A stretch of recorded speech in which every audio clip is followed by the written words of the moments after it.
Hello class, welcome to this video lecture on ASR-02, Introduction to Auditing. This video lecture is still part of the course Auditing and Assurance Principles. Remember last time in our previous topic, we discussed the different services of practitioner, particularly assurance services.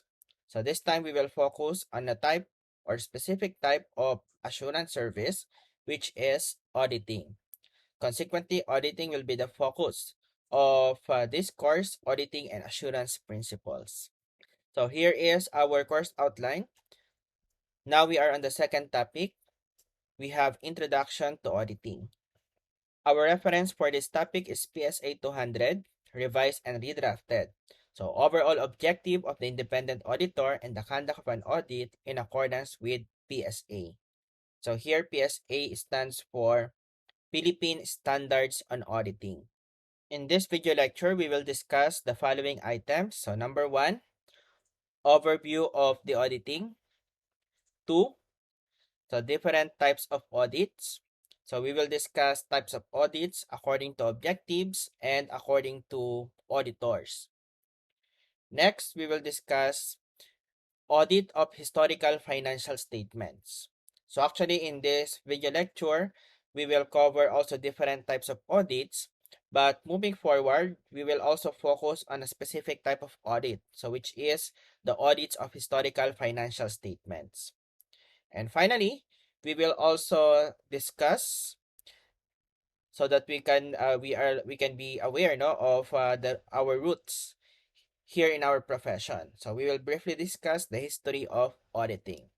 Let's proceed to our first section, the overview of auditing. First, let's define auditing.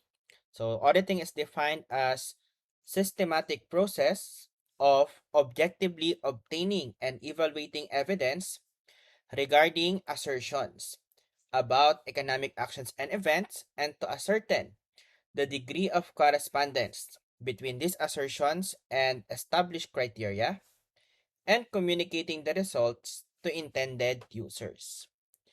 So take note that auditing encompasses two important aspects. One is the investigative aspect and another is the reporting aspect. Investigation involves the systematic gathering of evidence and evaluation of those evidence as a basis in determining whether the representations made by the management or by the responsible parties in the company's financial statements correspond with the applicable criteria. So usually applicable financial reporting framework in the context of audit of financial statements. So for us to further understand or dissect this definition, so let us discuss one by one the key phrases of the definition of auditing. First, in the definition, it was mentioned that an audit is a systematic process.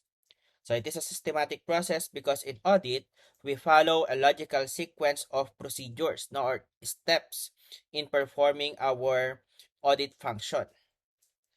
Second, auditing involves objectively obtaining and evaluating evidence. Objectivity in audit means that we follow or we maintain a combination of number 1, impartiality, number 2, intellectual honesty, and number 3, freedom from conflict of interest. So that is why, like in the case of audit of financial statements, we are expected or required rather to be independent or not part of the organization that we are to audit or that we are auditing. And then furthermore, an audit also involves gathering and evaluating evidence, which will serve as the basis of our opinion or of our report. Next, an audit involves obtaining evidence about assertions related to economic actions and events. So assertions are simply representations made by the management or the responsible party, whether expressed or implied, that are contained in the financial statements.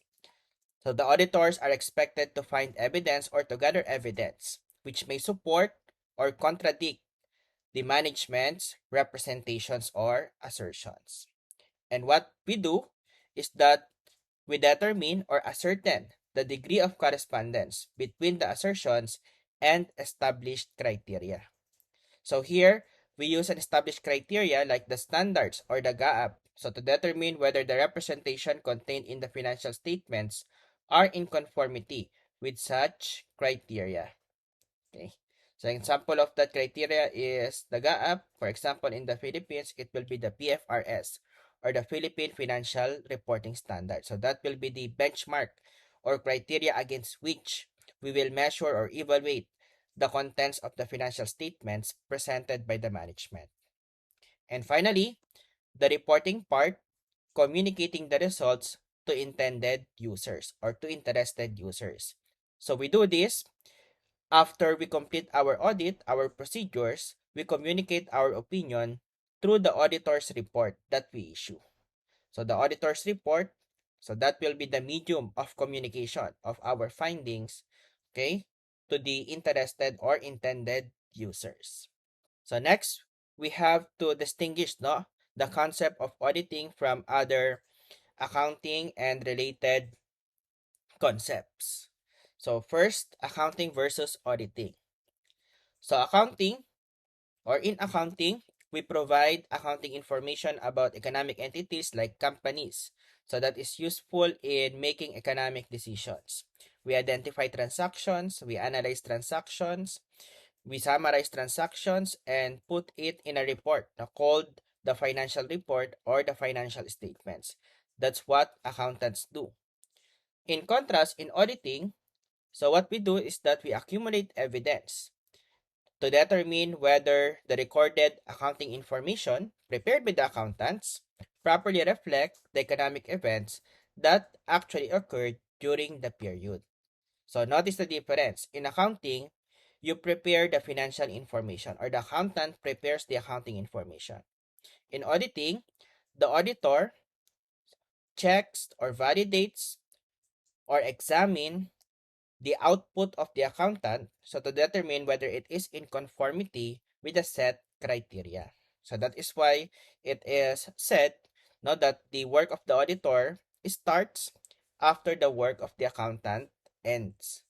So normally it will be first the accountant's part, and after the accountant's part, then the auditor will come in. So to check whether the recorded information are in conformity with the set criteria. So another important distinction is the difference between assurance and auditing. But I believe we have covered this in our previous topic number 1.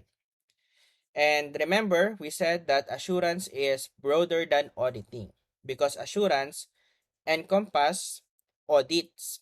So there are other type of assurance which are not considered audit. So because in audit of financial statements, for example, the subject matter is the financial information of an entity. But in assurance, we can have a wide range of subject matter besides or beyond the financial information or financial aspect of an organization.